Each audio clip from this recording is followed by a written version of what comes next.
In our last video, we started describing why people might choose to join interest groups in the first place. And we're going to continue on that theme in this video and really paying special attention to how being in an interest group can help us to advocate for change as a method of political participation. So first, we're going to explore this idea of civic engagement. We're then going to take a look at some ideas about the role that wealth plays when it comes to getting what we want from government. And finally, we're going to look at this concept that's explored briefly in our text called the Iron Triangle. And this has to do with the sometimes cozy relationships that interest groups can enter into with both Congress and the executive branches of government. When you ask Americans how they can make a change in government, one of the first things that usually comes to mind is voting.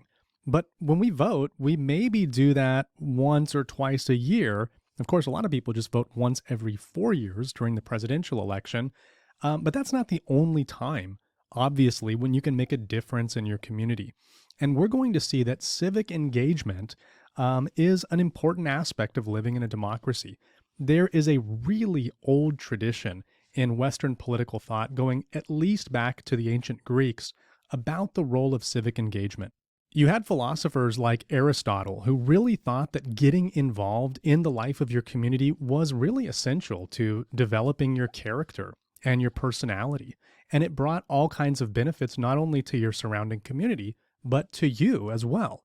And so civic engagement is really important. It's a way that we can get involved to help make things better where we live, but maybe even a way of developing our own skills and expertise and leadership.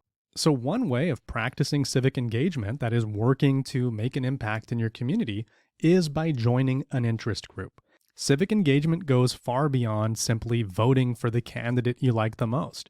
You might get involved in a political campaign, and there are a lot of interest groups that really seek to make sure that politicians that are aligned with their views get elected to office. That could be at the national level, or it could even be at the local level, a position like mayor or city council member. So by getting involved, you might be able to campaign for a specific policy or candidate that you like the best. You can also work to educate people in your community. Maybe you can talk about an issue. I had an individual come to my class last semester, and he works with an interest group, and his whole mission is about trying to get people to vote and to register to vote and to understand the voting process. So he came and did a lecture in my class. That's an example of his participation in civic engagement in educating the public on an issue that he cares about. Many of you have probably attended some sort of an event or a rally, some sort of a political or cultural event before, and it takes people to organize that. People have to get involved to put those on. Civic engagement might also include certain kinds of behaviors you could take online, like, supporting a cause online or sharing information out. It doesn't have to be face-to-face, but it's probably more meaningful to you if it is. And all of these things can organize and work together to develop something called a grassroots movement. The idea of a grassroots movement, you think about the grass, where is it? It's on the ground, right? It's on the bottom. So a grassroots movement is a political movement that starts from the bottom and works its way up. It's not a top-down thing where, people with a lot of power say this is how it's going to be. It's just the opposite. It's normal people working at their local level to try to make a change that sometimes spills out to the state, regional, or national levels. A really great example of this, and we saw this when we were exploring our topic on civil rights, is the 1950s and 1960s civil rights movement. That did not start because the President of the United States decided, we're going to make sure that all Americans, regardless of race, have civil rights. It started from individuals working at the local level, organizing through their churches, through their community groups, and starting in their local cities and towns to challenge discriminatory laws. And what happened? Through that organizing, the ideas spread, and eventually the policies caught up with them to really radically change practices and racial discrimination in the United States. So, getting involved, that civic engagement, can be very powerful, and oftentimes it starts with people like you who are involved at the local level trying to make an impact. Now, of course, there's many different entry points if you want to get involved in government, and so one of the key things that interest groups and people involved in civic engagement need to do is to consider the level of government where they're trying to make an impact. They can be strategic about this. So one question that they might ask themselves is, what level of government can make the biggest impact when it comes to my given problem? Is it going to be the federal government, the state government, the local government? Here in the city where we live, Los Angeles, we can all agree that we have a huge problem with homelessness. And maybe it makes sense to ask the national government for help on that, but there's probably a lot that we can do at the city level, at the county level, at the state level. And so it's going to be important, if you're involved in that kind of work, to see which levels of government might be most responsive and help to make the biggest change. In our last video, we spent a little bit of time talking about the Dobbs decision, which was a landmark Supreme Court decision in 2022 that essentially returned the issue of abortion to the states and to the elected officials. So after that case, you ended up seeing a lot of interest groups who were interested in the topic of abortion to really shift their focus, to really maybe deprioritize the national level and really start targeting initiatives at the state and local levels. So we have multiple entry points to action, and we have to be strategic about where we choose to focus our energy. Now, speaking of energy, people often store their own personal energy, their time and their effort and their income in their wealth. And so we can explore the impact that wealth might make when it comes to our desire to lobby the government to change policies. We know that both wealth and education are very strong predictors of political engagement and also something called efficacy. Efficacy is the belief that you can actually make a difference. If you have high levels of efficacy, you're somebody who believes that you can go out there in the world and make a change and make a difference. And it's also connected to this idea that the government actually cares about you and cares about what you have to say and your opinions. People with high levels of efficacy really believe that they can get out there and make a difference, and so they're more motivated to do that. People with low levels of efficacy often have a feeling of, the government's not going to pay attention to people like me anyway, they don't care what I have to say, why bother? It's not worth it. That's a feeling of low efficacy.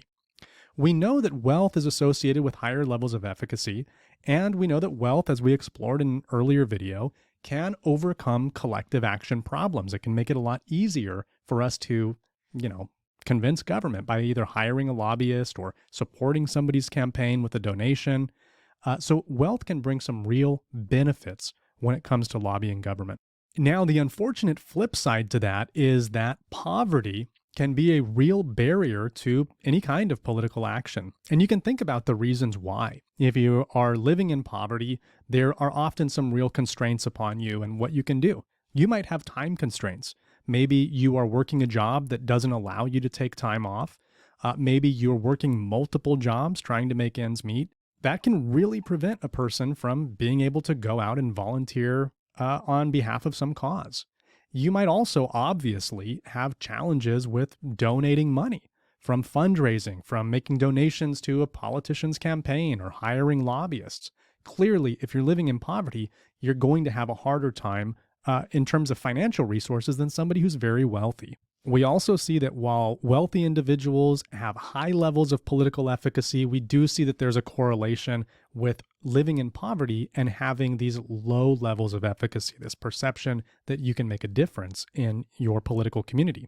There are multiple political theories about how power is structured in a society and who gets what they want. And so we're going to look at two traditions that have very deep roots in Western political thought. And one is going to be called pluralist theory. We touched upon this a little bit in our first video. And the other one is going to be called elite theory. Now, a great example of pluralist theory is a political scientist named Robert Dahl, who was very active in the 1950s, very influential guy. And he focused his attention on pluralism.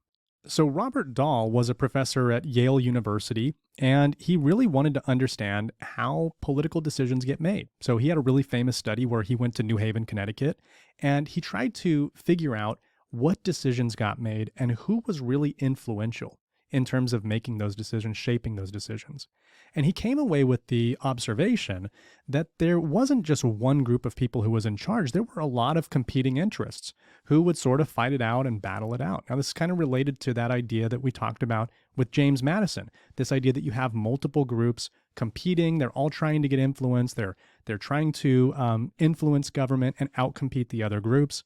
Dahl would have been a proponent of that view. We call that view pluralism or pluralist theory. Now, not everybody at the time agreed with Dahl. There were some contemporaries of his like E. Schattschneider and C. Wright Mills, other political scientists of the era, and they really advanced something called elite theory. They said, rather than us having groups, it seems to us that there's really a small group of wealthy elites that hold most of the political power.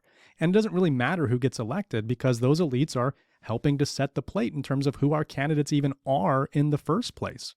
If you think about many of our presidents and senators and Congress members, these are people that are highly educated. A lot of them went to Ivy League universities. Many of them are very wealthy independently, even before they go into government. So elite theory argues that actually wealthy elites tend to control everything. And when we even when we can make decisions about policies, there's all kinds of times when elites prevent things from even being considered at all. That maybe the government agendas that we have are already filtering out a lot of changes that could really upset the status quo or challenge the interests of rich and powerful people in our society. Now, both of these ways of thinking about American politics bring a lot of insights, and they both really touch upon truths. Now, the pluralists are correct that we have multiple groups that compete for interests, and it's not just maybe one group of elites that are dominating everything. The elite theorists really point out the role that wealth and privilege can play in terms of making an impact in policy. So these competing ways of thinking about American politics have really influenced the field of political science for decades now. And I'm going to show you some research from two very prominent political scientists, and that's Martin Gilens and Benjamin Page of Princeton University and Northwestern University. Back in 2014, they authored an article that really sought to test out empirically which one of these theories seemed most accurate, according at least to their data. The way that their study was structured was they looked at polling data and they tried to see differences between different income groups, very wealthy individuals, middle-class individuals, and lower income people, and trying to see when they diverged from one another. And then they would compare that to what the government actually did, how they would vote on policies in Congress. From a pluralist perspective, their findings were pretty troubling and maybe even led more into that direction of elite theory.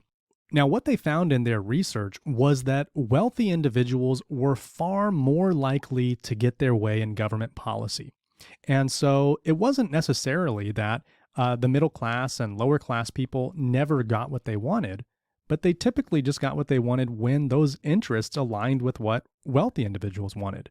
And if there were ever a discrepancy, let's say middle class and low income people wanted one thing and the wealthy wanted something else, the wealthy would actually be far more likely in some cases to win out and see their perceived policy perspectives put into law. They went on to say that when a majority of citizens disagrees with economic elites or with organized interests, going back to our interest groups, they generally lose.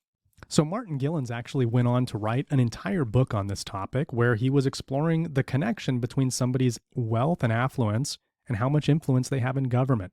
And the findings seem to indicate that people with high net worth, their views on average are more likely to make their way into policy. So it kind of lends credence to that idea of elite theory.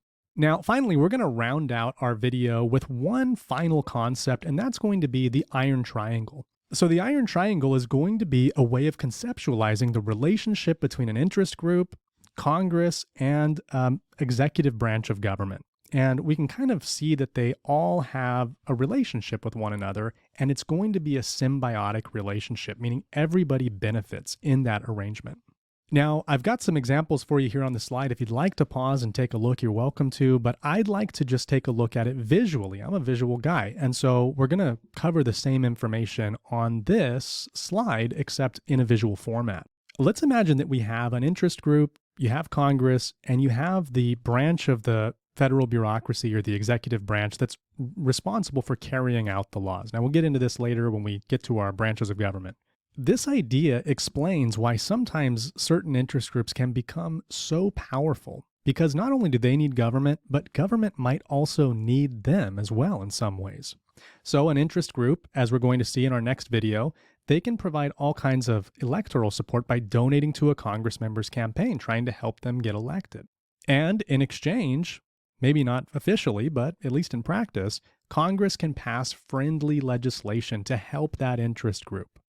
And meanwhile, Congress is also going to be working with the executive branch of government. So they might be passing laws about spending, trying to get money to the executive branch of government that's going to be enforcing the laws. So in a roundabout way, the government department is also going to rely on the interest group. Why? Because Congress is giving them funding and making sure they have enough money for their agency to run that part of the government. It's going to make a little bit more sense if we use some real examples. Let's imagine, for instance, that we're talking about the Department of Defense, war, and spending on weapons and so forth. Let's imagine we have an interest group, maybe Lockheed Martin. Now, Lockheed Martin, as many of you will know, is one of the nation's biggest arms manufacturers. They make all kinds of weapons of war that are used for our nation's military. Now, it's likely that they're going to give electoral support to Congress members who serve on the House Armed Services Committee, making decisions about our nation's military, or the House Appropriations Committee that's going to be determining which agencies get how much money, how big the budget should be. Lockheed Martin might tell them both, hey, can we increase the budget for military spending? And that money is not going to go directly to them. It's not like Congress is cutting a check to Lockheed Martin. Instead, they're giving that money to the U.S. Department of Defense that funds our military. But guess what they're doing with the money? They're going to be purchasing all kinds of weapons from Lockheed Martin. So you see how this is kind of a symbiotic relationship. Now, the interest group is benefiting because they're getting more friendly legislation. They're getting lower regulation probably from some of these parts of the government, maybe special favors, like contracts and things like that. Congress is benefiting because they're getting the financial support for their re-election campaigns from the interest groups. And the bureaucracy is also benefiting because they're getting that increased funding and political support from Congress. So this is actually a way of criticizing this sort of structure, because all of these different parts of the government, the bureaucracy and these special interests, can really get entrenched. And that makes it a lot harder for somebody to come and outcompete. If you're a Lockheed Martin and you have that cozy relationship with Congress, well, if somebody comes along who is going to be opposed to your agenda, you're already going to have an advantage, you're going to have relationships, and you're going to have a very strong interest in making sure that you defeat that rival group. So I hope this was clear. If you have questions about it, certainly welcome to reach out to me, and I'll see you in the next video. I look forward to seeing you then.